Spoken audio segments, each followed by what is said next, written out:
My name is Imad Mouline. I'm the Chief Technology Officer for Everbridge. I'm responsible for the overall product and technology direction for the company. The second best practice is to make sure that you can communicate with all stakeholders.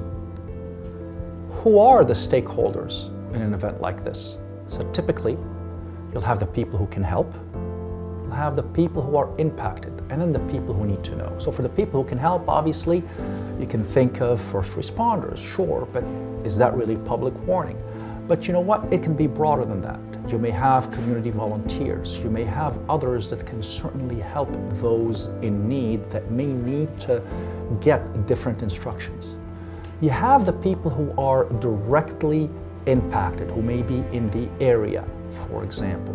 But this is again when you need to start thinking about those who may be directly or indirectly impacted.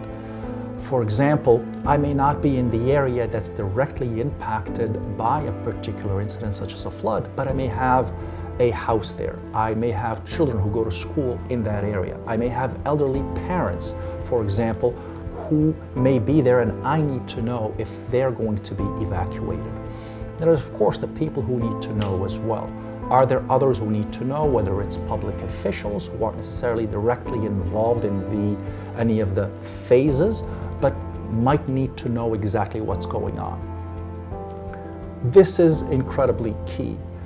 What's just as important is targeting this information. In some cases, not everybody's going to be impacted equally. You may have some incidents or events that will apply or impact a smaller population or a subset of the population. If you have a heat wave, for example, the elderly may have a higher chance of being impacted. Those with respiratory problems may be more impacted than others.